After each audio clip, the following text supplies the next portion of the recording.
शायद आपके चिंतन में कभी नहीं आया होगा। हम आपको आमंत्रित करते हैं, जो पृथ्वी का सम्राट है, ठीक है, दिग्विजेता है कंस। भोजराज कंस ने पृथ्वी के सारे राजाओं को जीत लिया है अपनी सामर्थ्य ताकत से।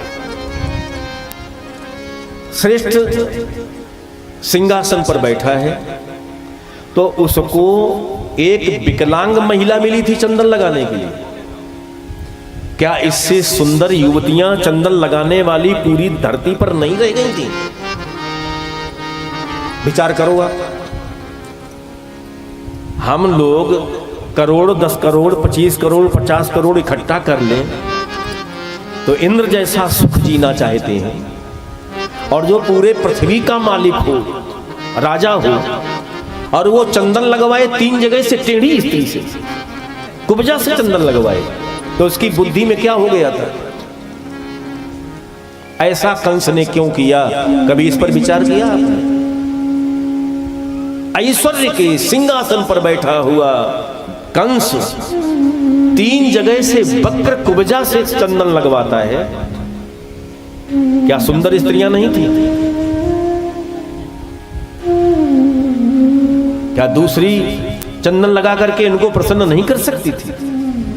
ऐसा संकल्प कंस का क्यों रहा कि यही कुब्जा जो 3 जगह से, 3 जगह की वक्रता आपको पता है कहां कहां से वक्र थी कुब्जा?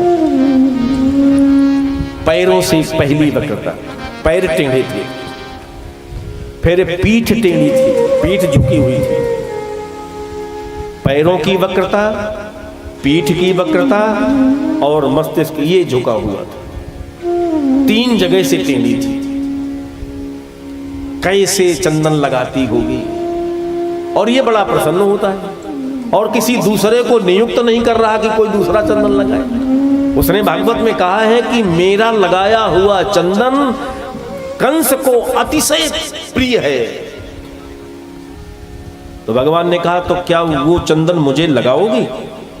अब वो चुप कि चंदन लगाऊं कहीं न कहा हाथ न छू जाए तो सर हमारा भी रजक की तरह कट जाए। डरी हुई है ना।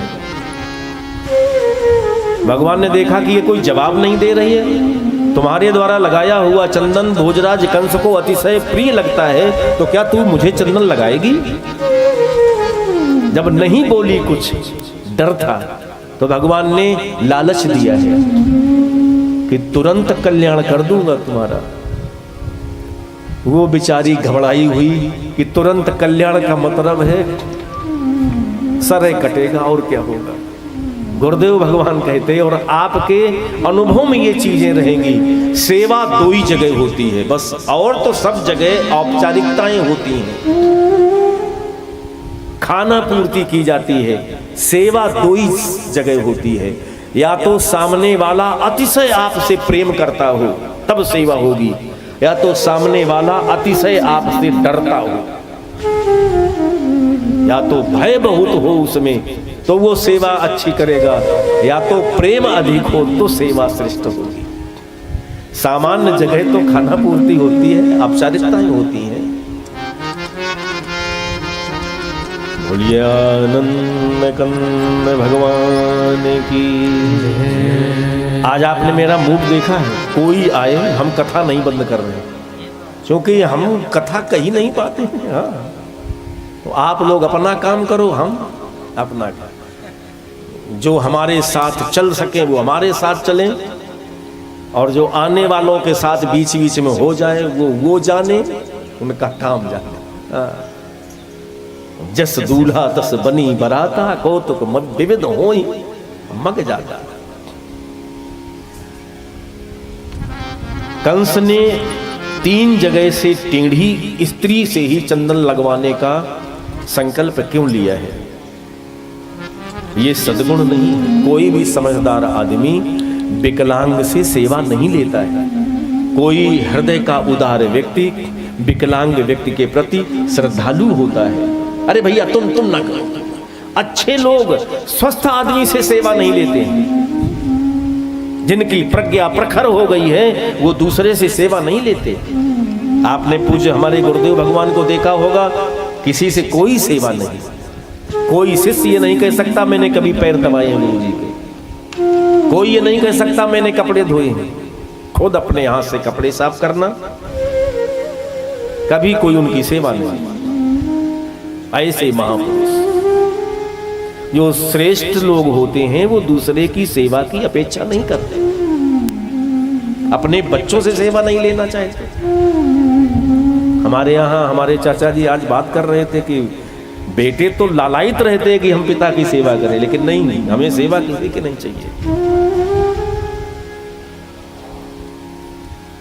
हम संतानों को उत्तम संतान बनाना चाहते हैं। उत्तम संतानें कौन होती हैं? जिन पर पिता अपनी इच्छा का आग्रह प्रस्तुत न करे। बेटा मुझे एक कुर्ता की जरूरत है रेशम की, तुम कहोगे तो शिष्ट बच्चे तुरंत रेशम का कुर्ता आपको लेकर के दे दें, लेकिन ये श्रेष्ठ पिता का काम नहीं है। यदि संवेदनशील संतानों को बनाना चाहते हो तो उनसे कुछ भी ना मांगो, मौन होकर के अपने प्रारब्ध को भोग लो। तो अच्छी संतानें रात को सोएंगी तो बार बार पिता की माता की याद आएगी कि वो कुछ कहते नहीं हैं, अपनी सेवा कुछ मांगते नहीं है, तो कहीं उन्हें कोई कमी ना रह जाए। ये संवेदना जागृत हो जाएगी जब आप मौन हो जाएंगे सेवा के लिए। आज जब आपने मुझसे कहा तो मुझे आया, ये तो संतानों में संवेदना का जागरण कराना है। हम मांगेंगे, हम कुछ कहेंगे तो बच्चे अच्छे होंगे तो जरूर सेवा करेंगे। 3 तरह के संतानों की चर्चा जो भागवत जी के 9वें स्कंद में हुई है, उसमें प्रथम संतति वो है उत्तमम चिंततम कुर्यात प्रयुक्तकारी तो मध्यम। उत्तम संतानें वो हैं जिन्हें अपने माता पिता की सुविधा की स्वयं चिंता हो। माता पिता को कहना पड़े अपनी जरूरत को, वो श्रेष्ठ संतानें नहीं है। प्रोक्तकारी तो मध्यमा, माता पिता कहें कि बेटा इसकी जरूरत, दवा की जरूरत, फिर लड़के दवा लेकर के दे दें तो वो मध्यम संतानें हैं, उत्तम संतानें नहीं है। उत्तम तो वो है कि माता पिता को कुछ कहना ना पड़े। इसीलिए श्रेष्ठ जनक पिता अपनी पीड़ा सहन करते हैं, अपने बच्चों से कुछ नहीं कहते। जब पिता मौन होता, माता आवश्यकताओं की दुनिया में मौन रहती, हमें कोई जरूरत नहीं, तो फिर संतानों में संवेदना पैदा होती है, चिंता पैदा होती है कि हमारे पिता को कोई तकलीफ न रह जाए, मेरी माँ को कोई कष्ट न रह जाए। बोलिया नंद कंद भगवान।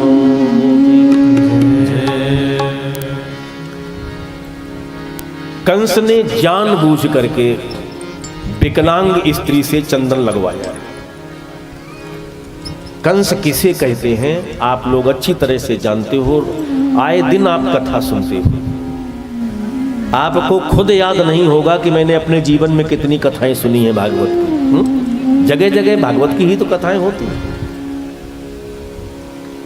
तो आपने जरूर सुना होगा, जिसको हिंसा प्यारी हो, जिस व्यक्ति को हिंसा प्यारी हो, उसी के हृदय में कंसत्व है। जो दूसरे को मारे, सताए, दुखी करे, ऐसा व्यक्ति ही कंस है। कंस शब्द कस हिंसायाम धातु से बना है। तो दूसरे को जो सताए, अत्याचार करे, और फिर वो सामने वाला जिसके ऊपर अत्याचार हुआ वो तड़फड़ाए, ऐसे कंस सरीखे लोगों को उसमें सुख मिलता है। जो उदार हृदय के लोग होते हैं वो तो चींटी के ऊपर भी पैर नहीं रखते। कंस निर्दयी है। जो निर्दय हृदय के लोग होते हैं वो दूसरे को मार करके खुश होते हैं। कोई तड़फड़ा रहा हो उनके प्रहार से तो उन्हें बड़ा मजा आता कि बहुत अच्छा रहा, कैसा घूम घूम करके गिर रहा था बार बार जब हमने मार लगाई। ये कंस बिरादरी के लोग हैं, क्रूर लोग हैं। एक विकलांग स्त्री से तुम चंदन लगवाते हो, उसको कितना कष्ट होता होगा उस सिंहासन तक जाने के लिए।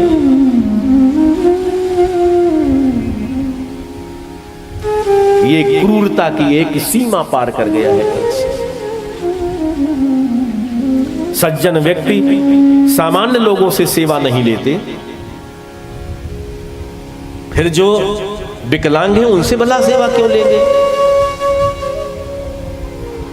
ये तो कोई क्रूर कंस ही ऐसा काम करेगा। और यही कारण था कि विकलांग को कष्ट हो, तकलीफ हो तो मुझे सुख मिलेगा। अच्छा, एक दृष्टि देखी जाए, दृष्टि से देखा जाए तो कुब्जा एक स्त्री है, विकलांग है, और वो चंदन लगाने में बड़ी पीड़ा महसूस करती है, कष्ट होता है। लेकिन राजा प्रसन्न है तो उसकी प्रसन्नता के लिए अपने कष्ट को छिपा लेती है और कंस के सुख को ध्यान में रख करके जाती है, चंदन लगाती है, और इसमें कंस बहुत प्रसन्न होता है। ये कुब्जा कंस के प्रजा की एक छवि है। मैंने किसी श्रेष्ठ संत विद्वान का जो चिंतन है मैं वो आपको दे रहा हूं।